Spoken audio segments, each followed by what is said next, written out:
You know, scattered throughout everybody's lifetime are these moments that you remember the rest of your life. These moments that change who you are, they change how you think, they touch you deeply.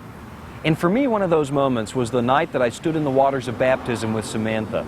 Because here's a young lady who knows what she wants. She has peace about her, even though she's faced one of life's toughest challenges.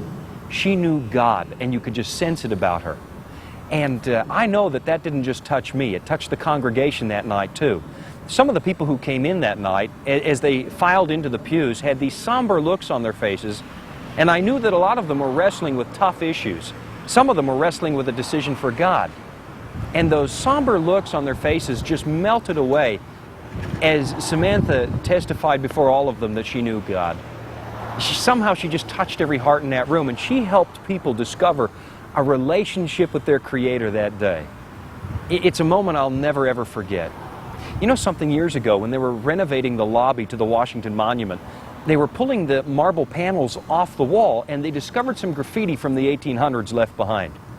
Listen to what was written on the wall behind that marble panel. Graffiti 150 or more years old. It said on the wall, "Whoever is the human instrument under God in the conversion of one soul erects a monument to his own memory more lofty and enduring than this." In other words, if you influence people for good, if you show somebody who God is, if you share from your heart, you've erected a monument much bigger and more enduring than the Washington Monument. And that's exactly what Samantha did in that church that night. She touched a lot of hearts. She's changed my life. Her life is now a monument to the honor of Jesus Christ. You know, this is a hard moment. It's a hard moment for me. I wish I could be there with you. As you can hear, I'm on the road, and there's a lot of traffic here. I'm out just traveling, and I wish more than anything I could be with you to share in this moment. It's a hard moment. It's a moment where we shed a lot of tears, and that's okay. The Bible says that Jesus is touched with the feeling of our infirmity. He feels the pain that we're going through right now. As a matter of fact, the Bible says at the funeral of one of his friends, he shed tears, he wept. It's the right thing to do, especially when it's out of the natural order. We're saying goodbye to a child rather than a child saying goodbye to a parent. And in the long run, really, death is not the natural order of things at all. It's okay to sorrow, but the Bible tells us how we ought to sorrow in one of my favorite passages found over in the book of 1 Thessalonians. Listen to what Paul writes in 1 Thessalonians 4 and verse 13. He says, "But I would not have you to be ignorant, brethren, concerning them which are asleep, that you sorrow not, even as others which have no hope." Now what's Paul saying? We can't sorrow? Not at all. He says sorrow, but not like people who don't have hope. Today we have something to cling to. We have hope.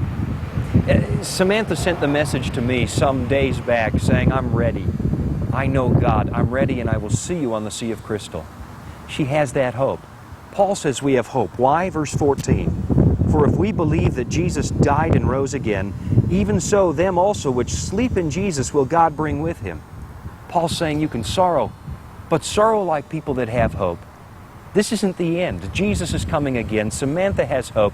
She knows Jesus. She has a relationship with God. And we know we're going to see her again.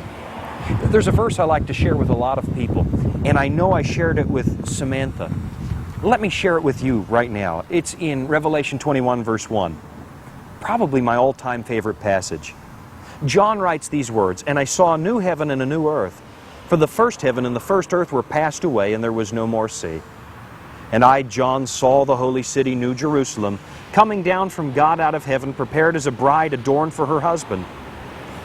And I heard a great voice out of heaven, saying, Behold, the tabernacle of God is with men, and he will dwell with them, and they shall be his people, and God himself will be with them, and be their God." Now here's the important part.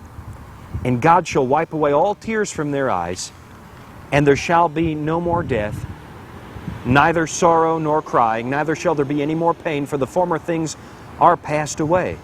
And he that sat upon the throne said, Behold, I make all things new. And he said unto me, Write, for these words are true and faithful."